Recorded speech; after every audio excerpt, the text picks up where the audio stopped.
I arrive home, I get home, I reach home.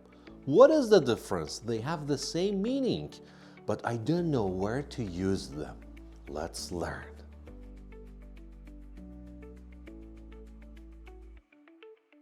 Before we start, we use them in different places in a sentence. They have different uses in a sentence.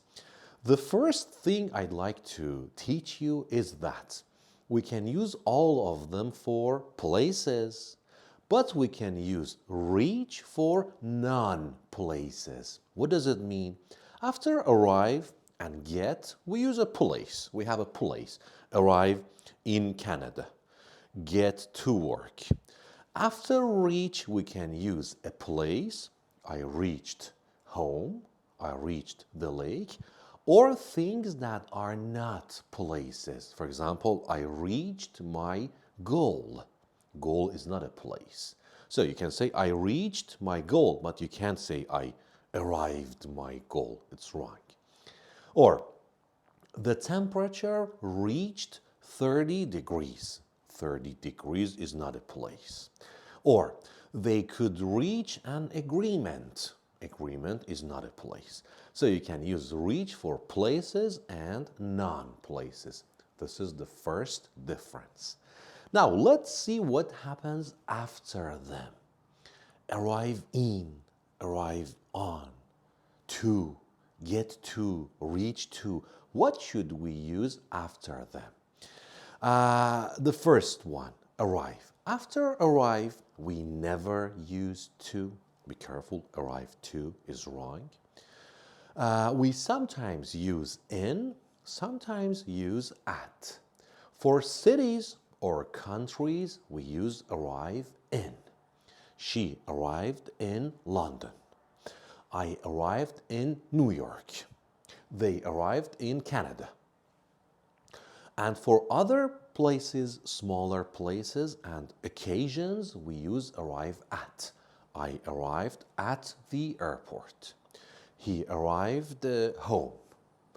I arrived or she arrived at work. They arrived at the party. Party is an occasion. So arrive to is wrong. Arrive in for cities or countries. And arrive at for other smaller places. Now, the second one, get. Native speakers use get more than arrive. Okay, when they in their daily conversations, get is more common and natural than arrive. And there is another positive thing about get. It is always get to. So I recommend using get to. Try to use get more than arrive. Do you know why? Because when you use arrive, you have to think arrive in, arrive at, arrive to. No, arrive to is wrong. You have to think about what to use after arrive, okay? But get is always get to.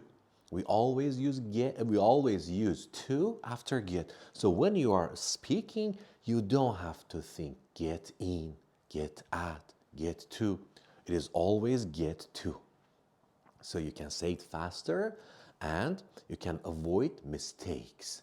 So try to use get to instead of arrive.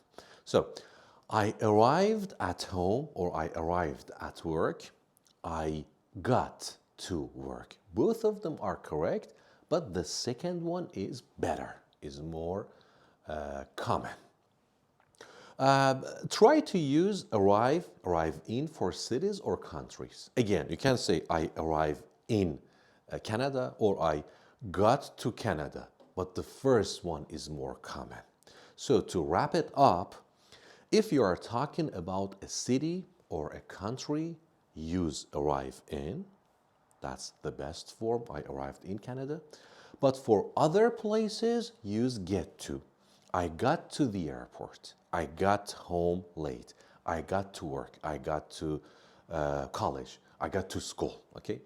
And the only place we don't use to after get is home.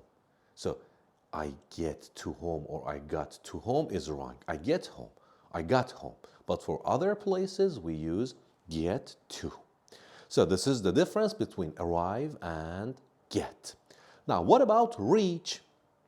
After reach, what do we use? Reach to, reach in, reach at? Nothing. You don't use anything after reach. So let's have a quick review. Arrive to is wrong. Arrive in, arrive at, get to, reach, reach to is wrong. Okay? I reached my destination. They reached their dreams. Okay? The temperature reached -20. So we never use to after reach. Well, that's all about arrive, get, and reach. From now on, you know where to use them and you know what to use after them. And I repeat the last point. For cities and countries, use arrive in. For other places, use get to. And reach is more formal. We don't use reach in daily conversations, in emails or in writings, in more formal situations, you can use reach. That's it. I hope you enjoyed this video. And from now on, you don't have a problem with these 3 verbs. Take care. See you soon.